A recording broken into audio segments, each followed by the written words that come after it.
Bonjour, bonjour, bonjour. Le peuple est béni de Dieu. Na pesibilo susumbote vraiment na kombo na Yesu Christo. Na Nzambe o asali biso ngolu te pa pesi biso opportunité lisusu vraiment ya kobelema vraiment dans sa présence parce que ezali habitude te. Ezali grâce to pe ngolu Nzambe asali biso vraiment ya kobelema na présence na ye. Ya koyeba lisusu yawe ko netola kombo na yo parce que soki a pesi biso pema, soki a protégé biso, eza po ete tozali un peuple choisi de Dieu vraiment, tozali ba oya ye, yango ozomona ete azokoba na ko renouveler encore sa bonté au milieu de nous.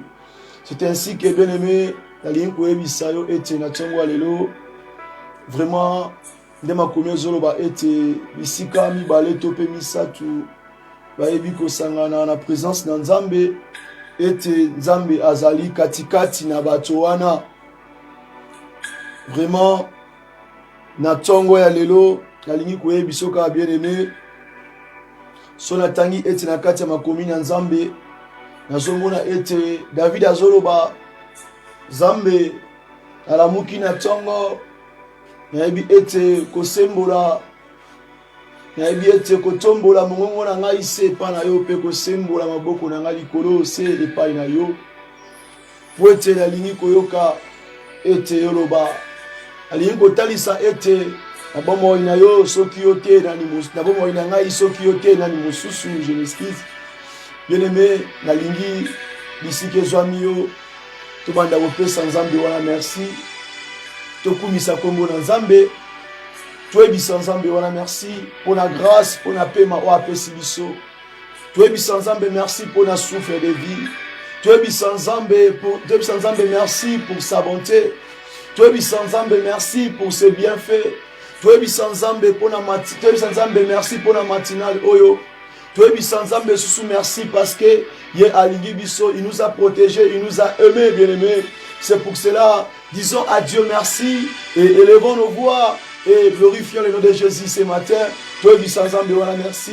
Lolo na bateli biso, asali biso ngolu ya kola mukape ko mona tongwa lelo. To pesa Nzambe wana merci. To bondeli bisike zo mibiso na kombo na Yesu Mesia. Yahweh, to pesio merci pour na tongwa lelo. To pesio merci pour la grâce et pour la bonté pour na bolamu na yo Père de gloire. To pesio merci pour na pema ozo pesa biso. Te péché merci pour la bola munayo. Te péché merci parce que tu es Dieu. Te péché merci parce que tu nous as protégés.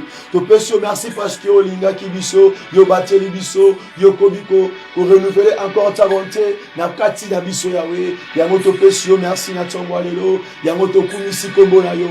Yango to netoli kombo na yo. Yango to lobi merci lisusu. Kotala ete yo bateli mabota na biso, yo bateli baboti na biso, yo bateli bana na biso, yo bateli bandeko na biso. Yo bateli misala, activité, yo bateli œuvre na yo, yo bateli biso Yahweh, katikate na biso, katikate na yo Seigneur, yo évite kotika biso, yo te biso na kati ya présence na yo Seigneur, yango to péché sous merci, yo évite kolongola biso, yo évite ko rejeter biso, yo évite ko abandonner biso, yango to péché merci, merci Jésus pour notre tongwa lelo parce que tu es Dieu. Bien-aimé, dans le même attitude, bien-aimé, nous pourrons encore dire à Dieu que sa miséricorde domine dans nos vies. Tu es Nzambe, mawana ye ezali kola vie na biso. Mawana ye ezali kola mo na biso. To senga mawana Nzambe, to lela mawana Nzambe, na bandako na biso, na misala na biso, na bota na biso, na œuvre oya pesi biso na kati ya mosala ye. Tu es Nzambe mawana ye et ainsi que le sang de Jésus qui nous purifie, qui nous lave ce matin parce que David a dit, lave-moi plus que même la neige. Oh bien-aimé, ceux qui étaient nés dans la couleur à pembe, mais David a solo été zamba sokolae, koleka ata couleur ya neige, a comme plus blanc Seigneur. Yebi sans zambe, na tongwa lelo, zamba sokolayo, zamba laveyo, zamba petolayo, ainsi que mawanaye, ainsi que le sang de Jésus, et banda kolongola, toutes les semences diaboliques, le sang de Jésus qui nous purifie. purifie, le sang de Jésus qui nous délivre, le sang de Jésus qui efface toutes tes semences diaboliques. Bien-aimé, là où tu es, commence à invoquer le sang de Jésus, commence à plaider aussi la miséricorde de Dieu dans votre vie, dans votre famille, dans votre foyer. Bien-aimé, implore le sang de Jésus. Bien-aimé, demande la miséricorde de Dieu dans votre vie. Pendant que vous sans Zambé, Senga Makina Yesu, et Petola, ainsi que Mawanaye, Nabamoinayo, Mawanaye, Nalibotanayo, Yebi sans Zambé. Bien-aimé, pendant que intercéder, pendant que intercéder, pendant que intercéder, pendant que Yebi sans Zambé, c'est mon Seigneur, soya molili, Maladenion, soya Boutou, et le Konyo Sobata, Nabamoinangaï, na santé Nangaï, Nalibotanangaï, Natongwa lelo, Papa Nazo Senga, Makilana yo, Yamonde Petola, Makilana yo, Yamonde lavé. Mais le sang de Jésus a la capacité de briser des malédictions générationnelles. Le sang de Jésus a la capacité d'écraser. Le sang de Jésus a la capacité d'effacer même des collines diaboliques.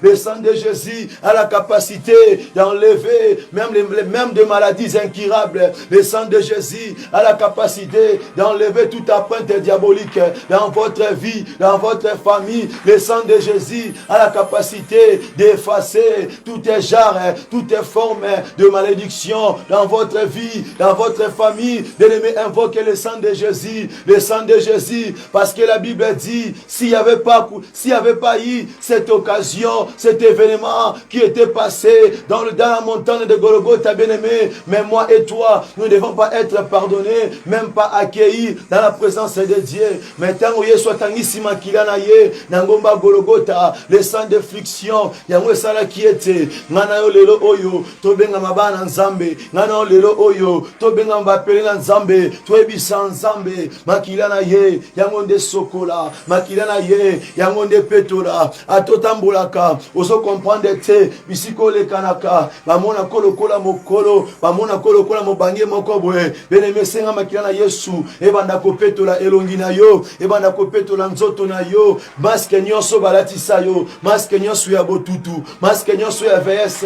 senga le sang de Jésus, yango nde petola, parce que David azoloba ete, na la muki na tongo, na ebi ete, kolobe pai na nzambe, avana simba mosala, avana kende kilasi, avana sala eloko moko, na ebi si nzambe, na tongo lelo, yo yo kangai, na tongo lelo, yo sembo loboko na yo, beneme ozo bondela, ozo ebisa nzambe, makila na ye, ebanda kolongola, ata babwakela kiyo mbasu, ata babwakela kiyo madia nzoko, ata babwakela kiyo mpese, ata babwakela kiyo peu importe maladi kolokoto, ata kwakara, yebisa nzambe, le sang de Jésus, ebanda ko purifier, le sang de Jésus, ebanda ko petola, le sang de Jésus, ebanda kolongola, le sang de Jésus, ekota na kati ba veine na yo, elongola makila oyo, ezali atteint maladie moko incurable, le sang de Jésus est remplacé yango, atozali atteint, ozali atteint maladie nini, oabengi yango na kombo nini, oyo moko yebi wana, yebi samakila na Yesu,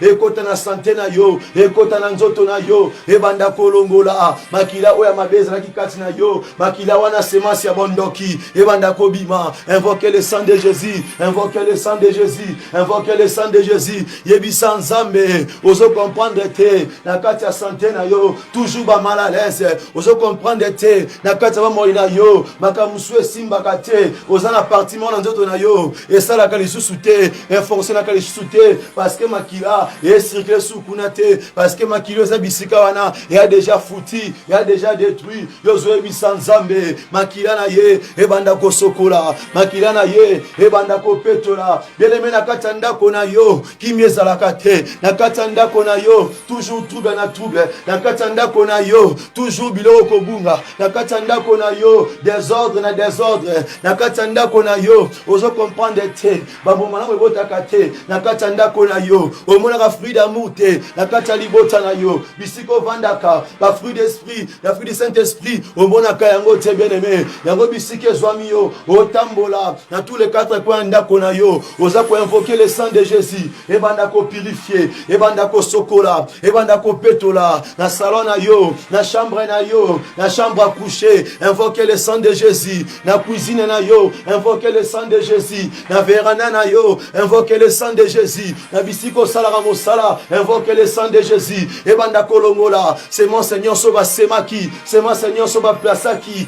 oba selaki, na bisiko vandaka, poete yawe poete, omonaka resitete, omonaka kimiate, na pesi mbuma malamu ebota, yoba pinde zobota, yebisa nzambe, makila na ye, ebanda kolongola, ebanda ko effacer, bien-aimé, intercède là où tu es, continue de prier, invoquez le sang de Jésus, invoquez le sang de Jésus, dans votre maison, dans votre famille, même là où les choses ne marchent pas, invoquez le sang de Jésus, le sang qui efface même la condamnation, le sang qui efface même les liens générationnels, le sang qui efface même toutes les maladies, peu importe de son nom, mais le sang de Jésus a la capacité d'effacer, même si tu es atteint par le cancer, même si tu es atteint par le cancer, par le diabète, même si par la tuberculose, invoque le sang de Jésus-Christ, ebandako sokola, tes organes, le sang de Jésus-Christ, ebandako purifier santé na yo, sur toutes tes maladies incurables, maladies démoniaques, invoque le sang de Jésus, parce que la Bible dit, Christ avait effacé toutes tes actes ordonnés qui condamnaient ta vie, toutes tes maladies diaboliques qui condamnaient ta vie, toutes tes maladies sorcelleriques qui condamnaient ta vie. C'est ainsi que commence à prier, commence à déclarer, commence à prophétiser, commence à parler, commence à déclarer sur ta vie. Bien-aimé, sois autorité dans Santa Banayo, sois autorité dans Libotanayo. Invoquez le sang de Jésus, invoquez le sang de Jésus, invoquez le sang de Jésus. Na tongo tongo, papa la mukaka, na tongo tongo, mama la mukaka, na tongo tongo, yaya telemaka, na tongo tongo, nekwa la mukaka. Poeta yebite, journée wa zobanda, bisika wa kokende, okotia matambe na yo wapi, oyebite bien-aimé, oyebite okosala nani, oyebite okolea na mokwalelo, oyebite moto kotambola na ye, oyebi état d'âme na été, oyebi niveau spirituel na été, oyebi prochain motema na été, mais yobi sans zambe, bisika na kotia matambe na ngai, na mosala o na kosala, na voyage o na kosala, na kelase, partout ngana kovanda, mitambu nyonso bateli ngai, mitambu nyonso basele, na nzela na ngai, po ete na niata, po ete esimba, po ete ekanga ngai, yebi sans zambe, makilama Yesu, ebanda ko effacer, makilama Yesu, ebanda ko effacer, même si batia ba caméra cachée, na kati ndako na yo, micro ya butu, na kati ndako na yo, yoza ko invoquer le sang de Jésus, yoza ko invoquer le sang de Jésus, mama telema to bondela, papa telema to bondela, olali mingi, yakato luka nzambe, olali mingi, yakato bela nzambe, makomé solo ba ete, zambe ba luka kaye, makomé solo ba ete, fais de l'éternel tes délices, et te donnera ce que ton cœur a désir, bien-aimé, bondela bisike soit mio, bondela bisike soit mio, bondela bisike soit mio, otala mali la tongote, otala hiver ete, bien-aimé, banda ko bondela, banda ko intercéder, na kombo na Yesu Christo, na kombo na Yesu Messia, na kombo na Yesu Messia, bien-aimé, mozo bondela malamu, na kombo na Yesu Messia, na kombo na Yesu Messia. Même na kata libota na yo, yo banda ko déclarer maloba. Même na kata ndako na yo banda ko déclarer maloba. Yema komeso loba ete, soki makila ma Yesu etanga kite. Bien-aimé, kasinga na yo, tolanga kito bikisa mate. Mais lo lenga tangisa ki makila na ye, weso la kisa ete, ngana yo, il y a plus de condamnation. Ngana yo, il y a plus de blocage. Ngana yo, il y a plus la domination diabolique na kata ba mo ina yo, parce que tu es en Christ et Christ est en toi. Yebi sans zambe, lobela nzambe, makila maye et sokola, makila maye et petola. Mais invoquez le sang de Jésus, invoquez le sang de Jésus, invoquez le sang de Jésus, invoquez le sang de Jésus. Bien-aimé, intercédez, bien manda ko intercéder, manda ko intercéder, manda ko intercéder. Même bana Israël, tango nzamba loba ki ete, bazwa ete, makila yanyo, bati yango na porte na bango, porte tango ange de destruction po ya, nandako wana ko kota te, nandako wana ko simba te, lopango wana ko kota te. Bien-aimé, même ba démon, même le sorcier, ba ebiete, nandako oyo, il y a le sang de Jésus, nandako oyo, makila na Yesu ebombi, ete bazana accepter likola ndako wana, bana pouvoir te likola ndako wana, mendako oyo, ouais ça sent le sang de Jésus, mendako oyo, ouais ça te couvert de le sang de Jésus, ndako wana, eko sala atteint, eko simbama, eko mekama, eko koisama, tango nyonso monguna kolinga belema, na porte ndako wana, même les voleurs, ya Jean 10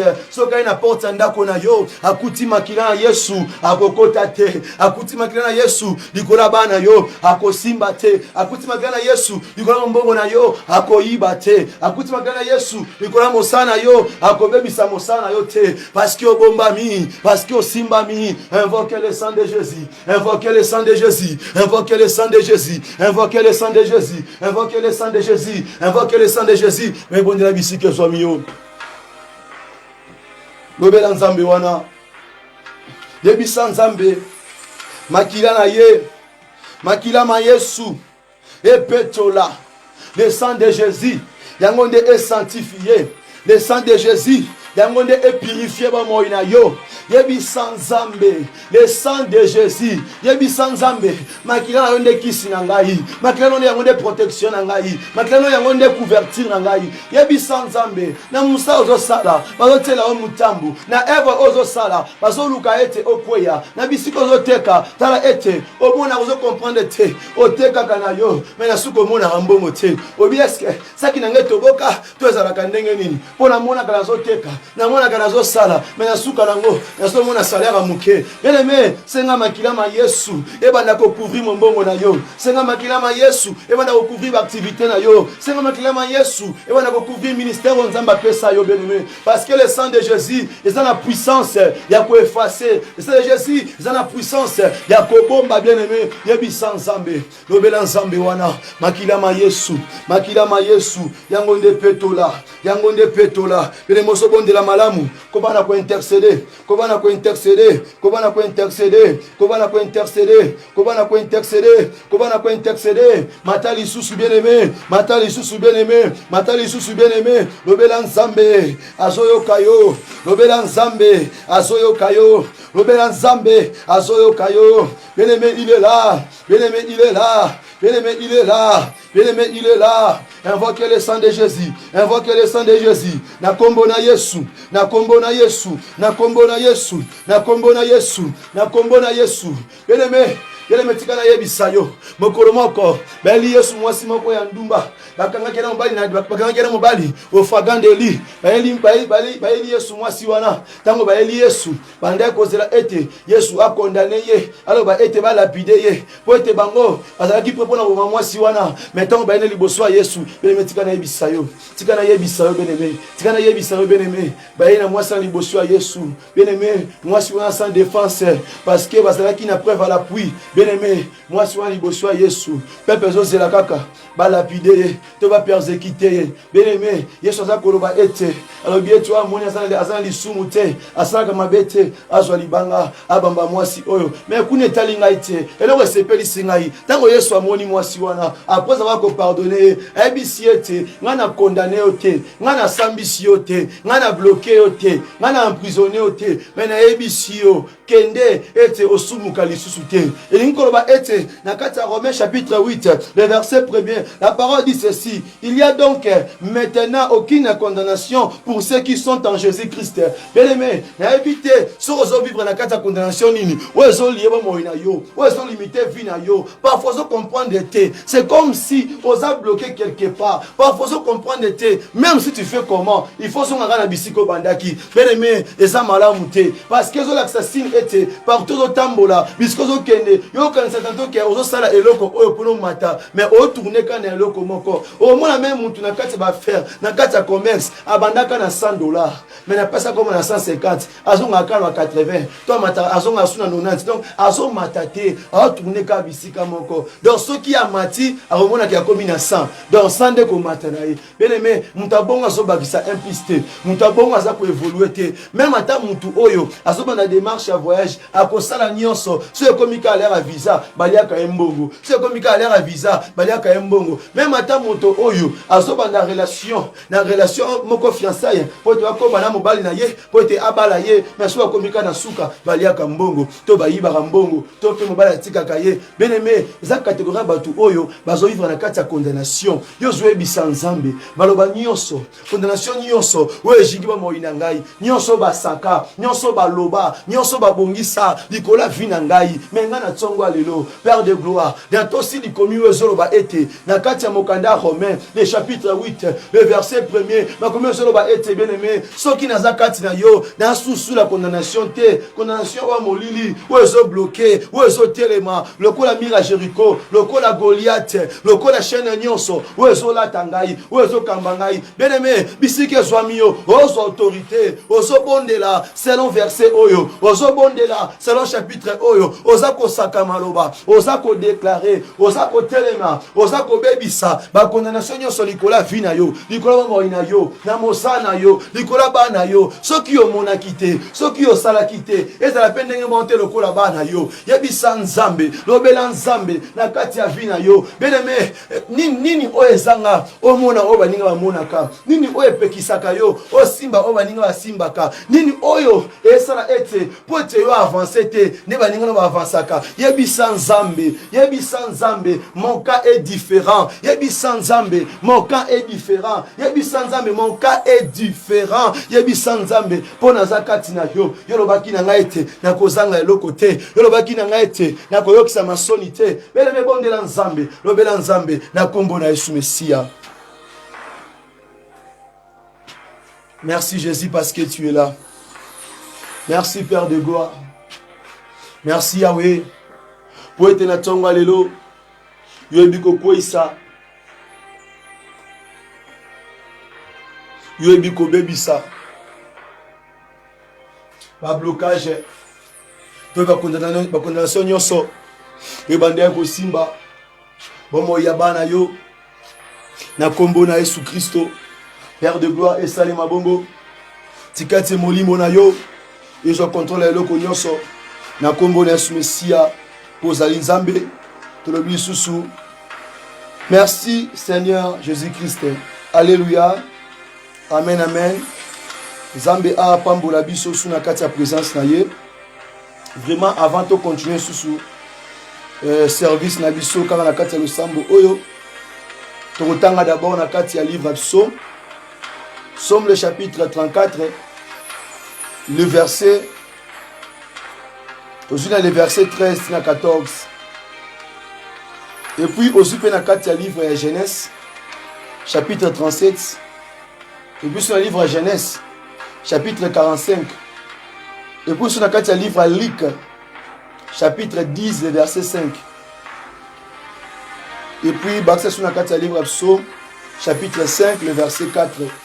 Tous ces versets là et sur la biso pour comprendre penser ensemble pour la biso na mokola lelo na kombo na Yesu Mesia etangi makomi na nzambe.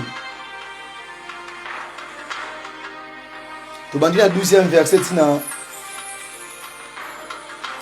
13e verset et 14e verset ils ont dépend na version zanango. Venez mes fils, écoutez-moi, je vous enseignerai la crainte de l'Éternel. Quel homme qui aime la vie, qui désire la prolonger pour jouir du bonheur, préserver ta langue du mal et tes lèvres de paroles trompeuses.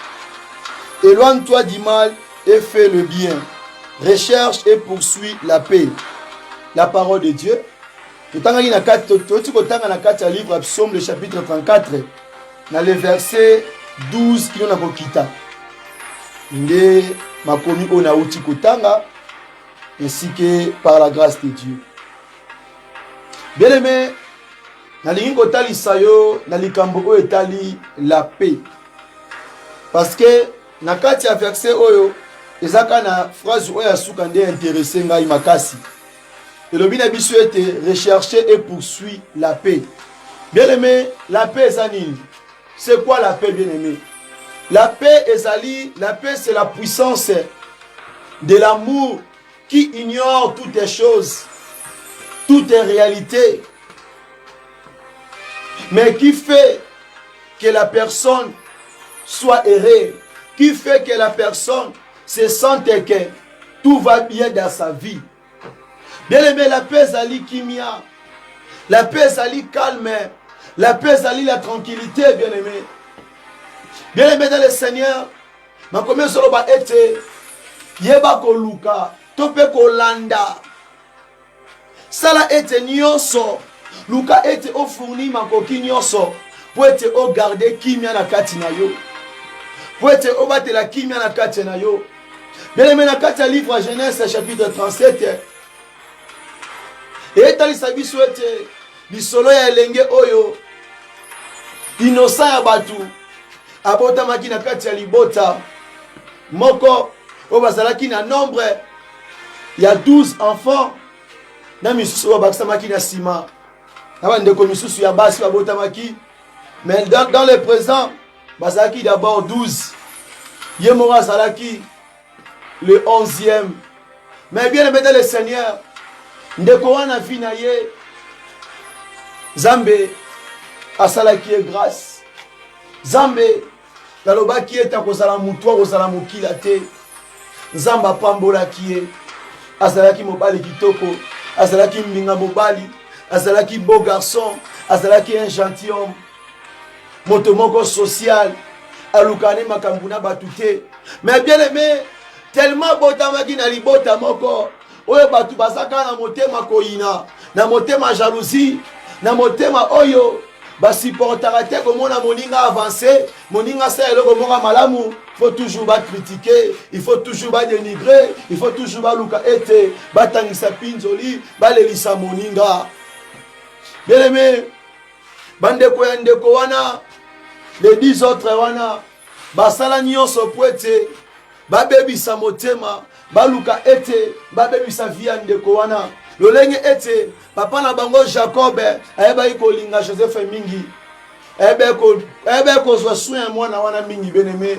Mais moi ce que je aimé na kata Joseph malgré nyonso wana, malgré ki bolenge na ye asalaki nyonso ya koyeba ete ko vivre na kimia, asalaki nyonso na ko garder terme moko malamu na bandeko na ye nyonso wana. Malgré ete bango bandeko bundisa ye, bandeko tele mitambu, mais ya gardaki silence, ya batelaki kimia, ya bungisaki te kondima na ye, ya komaki te agité, mais azalaki dans le calme. Bien aimé, le calme, bien aimé, et c'est le komususu. Bien aimé, la paix, oh, et c'est le komususu. Bien aimé, ceux qui m'ont bungisi kimia na kasa ba moina ye, même si azana bandako, azana mapango, azana mituka, même si asalaka wapi, même si aza président, même si aza roi, bien aimé moto wana vinaye, azasu na kimia te. Bien aimé tazolia, e kozaloko la zolia te. Bien aimé na yebi mokonzi moko na kati ya Biblia. Mokolo moko kaka abungisa kimia na kati ya vinaye. Malgré ki bokonzi na ye, bien aimé ti akufa na kimia te bien aimé. Boyebi solo wana malamu ya le roi Saoul. Tango abungisa kimia na bomo ina ye, ndaku ne mobimba ekomaki na trouble.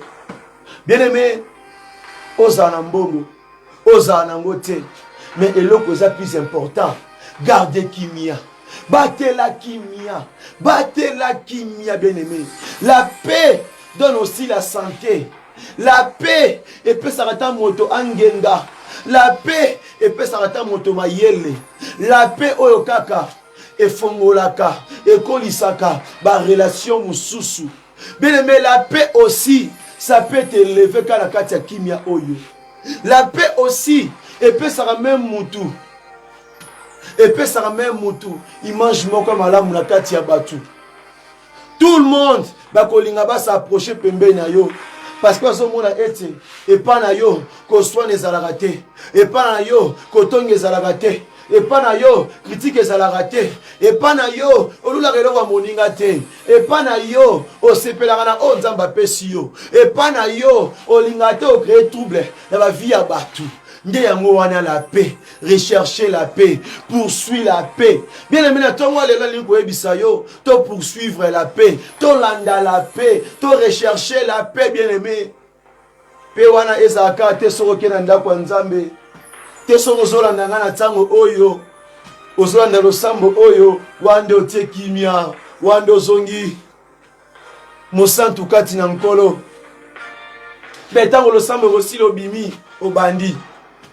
Au bandit, bien aimé, baye problématique. bayeba yo sosa mambo, bayeba yo epanza makita, bayeba yo mama empela, bayeba ete moto oyo ataka trouble. Bien aimé, ça identité malamu te. Parce que manque de paix, et quand ça ete na vie na yo, au perdra, au bout il sera toujours opportunité ou malamu na vie na yo. Bien aimé, malgré cela, atata mbasu ndeko na bango. Babouake na kati ya libulu na kati ya citerne. Misuba lobite to bomaye. Misuba lobite to katata mutu.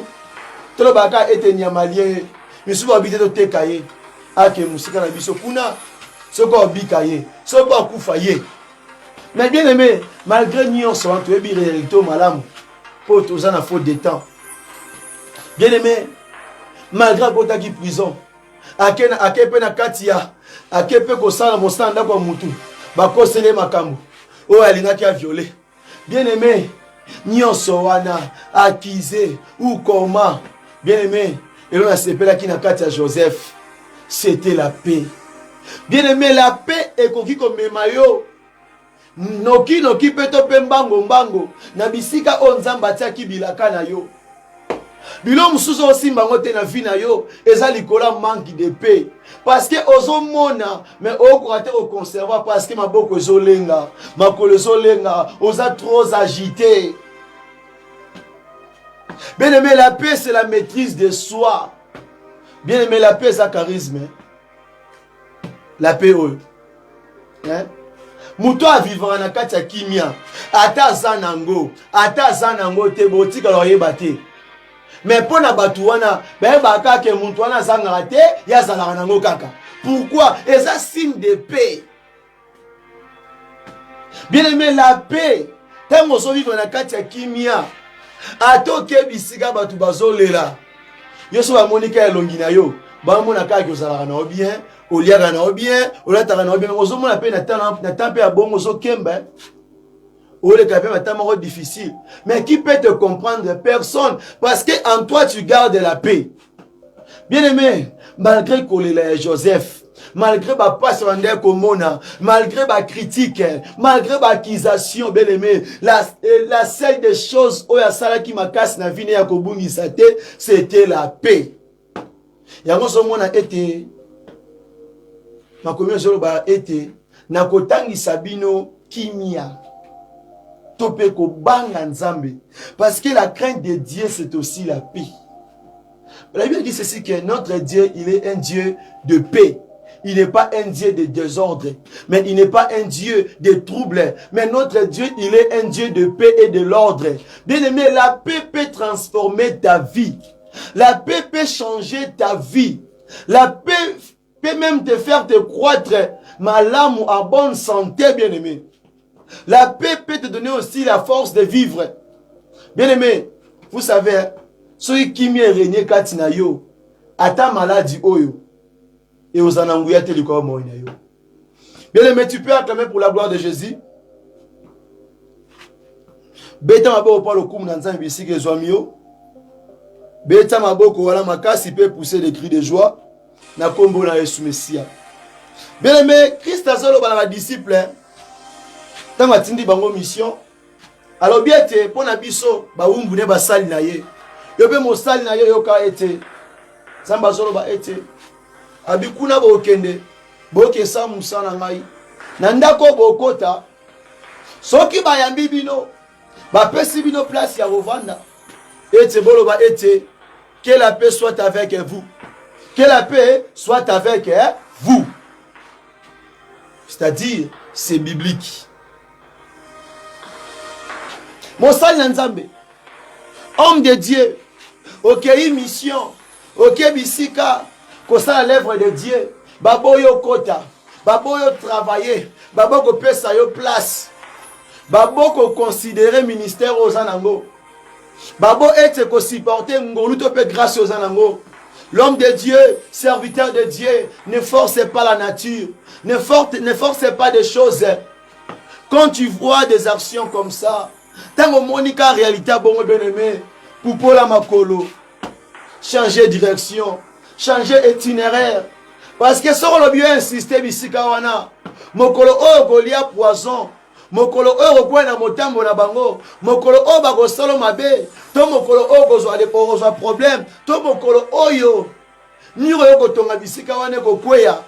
Bien aimé, to mobumu na Nzambe okoloba ete Nzambe atiki yo, mais Nzambe atiki yo te. Ye mo alobi ete ndako bokei soki bayambi yo te, baboyo kota, baboko pesa yo place, mosali na Nzambe okota pete, simba nzela kende. N'insiste pas. Ndako wana ezali nini? Eza ndako ya Nzambe. Eza biso ke ngana kosala suivi. Eza bato solo na bango. Eza bana opo kambaka. Ya biso ke ngana kosala mosala na Nzambe. Lorsque na pesa wana nyonso soko kei, na pesa moko endimio pambola ndako wana. Tika kimi na Nzambe na bisika wana. Tika te Nzamba konza bisika wana. Mais soki baboyi yo, ne forcez pas des choses. Changez nzela. Luka bisika mususu. Bien aimé. Yango somo na Joseph. Malgré tant d'emprisonnement, malgré tant de kiboungu, du collabo battre la kimia, yango un jour, Zamba bossana qui était, Zamba eba qui est, et puis Nzamba pambola qui est. Pour la moté manaye, alemba qui était, akoba qui kolukaka Nzambe, asala qui était, nakati ya moté manaye était, Zambe azwa place, yango somona était, nakati ya makomi na Nzambe solo baboye. Fais de l'Éternel te délice et il te donnera ce que ton cœur désire, bien-aimé. C'est ce que Joseph avait fait. Abattre la Kinyawana. Et tant qu'on zamba tombola qui est en retour, tant qu'on va ne déconner, bah yeko luka. Bilei, tope biloko ya kolia, tope, bah yeko luka batia provision parce que biska wazalaki, biloko zalaki susute, nzale kotaki. Tant qu'on va kena Égypte, bah koute na Joseph. Tant que moni bango baeba qui était, mais qu'est-ce que Joseph avait fait? Abattre la kimia, asongisaki mabena mabete bien aimé, bien aimé. Na otangela yo veste, na otangelo passage oyo. Pour le monde a été agissement et apôtre, agissement il y a Joseph, je m'excuse. Pour comprendre était à cela qui acte moko cela qui prophétique. Bien aimé. Nakati ya livre ya Romains le chapitre 12 ndeko moi son nanga na tango oyo ayebi version na solo bela awa po un jour na pesa ka pe conseil na verset oyo devant une circonstance moko boye devant réalité moko boye ndeko wana Nzamba fortifia qui bien aimé. Tango Joseph amonaki bandeko na ye moteme betaki nanu atalobi batonde batekaki ngaye mutonda tselaki nga mutambu pona longwa musala mutonda koselaki nga makambo pona kota boloko mutonda bebisaki via bana ngai abi mutonda yibaki mbongo na ngai fo na nga de base abi mutonda kokaki mbongo na ngai atalobi te mutonda boma ndeko na nga boma papa to mama na ngai abi te bien aimé nera mutu etelemi suka mutu etelemi tango talika bangola musika mais tellement na kati na ye asalaki ete Nzambe azwa place na motema na ye ayebaki ete koluka Nzambe na sincérité. Bien aimé, l'esprit de Dieu directement et sur rôle na kati ya motema na ye elobi na ye te ou agir bongo te ne fais pas comme ça. Ayokaki version ezoloba ete ne rendez à personne le mal pour le mal. Yes, recherchez ce qui est bien devant tous les hommes. Bien aimé, et la parole est sous qui wana te. Et le bien sous-soué, s'il est possible, autant que cela dépend de vous, soyez en paix avec tous les hommes. Bien aimé, tango je fatali, aokika verso na katina ye, akiti pinzoli, atangisi pinzoli na se, abinzambe. Bango baluka malheur na ngai. Bango baluka ngana kweya ete ngana sila na kati ya malheur na kati ya mabe oyo batielaki ngana za na kati Mais na kati ya mabe wana Nzambe yo moni ngai, Nzambe yo salinga ngolu, Nzambe yo tombolinga. Bien aimé, parfois le malheur est bon. Parfois le malheur est bon. Au moins on est bandeli, oleli, basalinga bepona nini. Lorsque baebite ke na kati ya mabeto pe na kati ya mitambo batieli yo, eza nzela oyo ya mukuse bamemi yo tout droit na élévation na yo. Yango zomona na kati ya Biblia bato oyo baboma bango pona kombo na Yesu. Bazwaki donc bazwa vraiment laisser passer ya péter. Ya ke kuta na Yesu. Na place yo nanga toza lelo oto luka Nzambe tongo midi pokwa mais ya zwa ngona péter bakate ka mutu ba lapida elokola ba Etienne wana. Bazwa nzela ya péter kuta na Yesu sans problème sans matata. Pourquoi balukeli ye malheur? Pourquoi batiele mutam pona kufa? Pourquoi ba empoisonner pour te carrière nesila awa? Oui, carrière nesili awa. Mais kuna e ba Yesu, kuna na vraiment bonzambe, ezoko bana ko continuer. Mais moto ateleke mutambu wana kuna ya rozana vite. Kuna ya rozana passe ya kolela. Bien aimé, yoka verset oyo. Yo mutulelo o soki ndeko na sali yo mabe. Moninga na sali yo mabe. Yo moko linga aussi salikambu wana. Oui, c'est que awoye bande na zalaka awo sentir ya sakananga so ina zoki siete so ina pasoli elongité te oyeba na soya taminu na tobolaye na katembeli bien aimé yo kata bambeli combien to kata batu combien bambeli bien aimé chrétien fidèle homme de Dieu servant de Dieu yo supportate. Yo so mamwe yo tena okimia pembeni. Obila pesa na mpanzi, il faut sentir ya zalaka. Faut la saki nga za ceinture noire na karaté na judo. Et puis na za ba titre belé na boxe. Donc faut na bete bakawa solo. Alors bien aimé au verset oyo. Na kati ya Romains chapitre 12, le verset 19. La parole dit ceci, na kombo na Yesu Christo. Ne vous vengez point vous-même. Yoka, ne vous vengez point vous-même. Bien-aimés, mais laissez agir la colère, car il est écrit, à moi la vengeance, à moi la rétribution. Dit le Seigneur. Bien-aimés, est-ce que vous comprenez les versets? Vous comprenez ma commis? Étant qu'un enfant de Dieu, étant qu'un chrétien, vous comprenez les versets? Si vous bandako banza, bandako tala sikoyo. Ba caractère oyo sala wana. Étant qu'un enfant de Dieu, étant qu'un chrétien. Yo limbi sate. Yo soki ba tie to tie. Bien aimé. Zalaka pe sinya pe na kati ya baninga. Zalaka pe mutu oya malamu na kati ya baninga. Ezalaka te malamu nyonso kaka kombo na yo asalaki. O abebisaki, o abundaki, o azokisaki kaka yo. Hein? Bien mozo luka Nzambe oluka Nzambe mingi lakisaka pe identité malamu yo luka Nzambe obondela Nzambe na boite mais makambo sala ezo correspondre te na Nzambe oyo belelaka et correspondre te alors kutu conseil bien tika ofinga kombo na Yesu so moni posa mokile sila yo te posa ko finga ko beta ko boma ko sama mabe. Ko ça va trouver si là tu es bien aimé. Il est même goût mien oti kanon na kwe wana. So mono si ba besoin na yo we ko luka Yesu. Mais batango kene pe kuna. So yo tombe ke maranata ye esili. Oti kalika na position na mais conseil na pesa yo mibuka. Yebi Nzambe a brisé yo. Tika na tango na lingala version pour nous comprendre. Na kati ya Romains chapitre 12. Le verset 19. Ma commune Nzambe lobi na biso boye. Totangi na kombo na Yesu Christo de Nazareta. Baninga na ngai. Boluka kozongisa mabe na mabete. Bino moko te. Ekomama ezali ngai nde nazongisaka mabe na mabe. Ngai nde nafutaka moto na moto oyo ekoki na ye. Et lobi kolo Yahweh. Verset Oyo.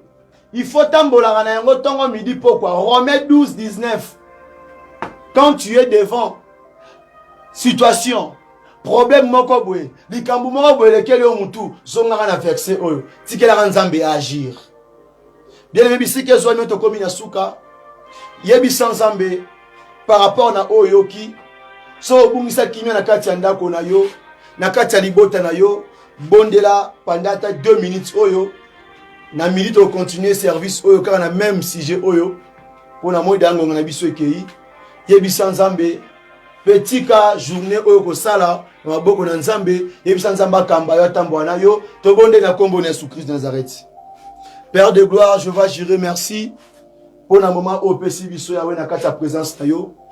Merci lolengo talisi biso susu yawe na makambu o to pe na likambu o etali la paix kimia kati na biso Seigneur.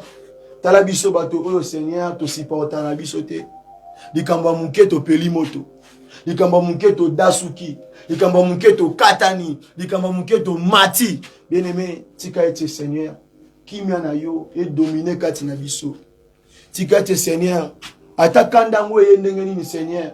Tika ete ton esprit et agir na place na biso. Yawe kamba moko na moko. Pesa moko na moko azoluka.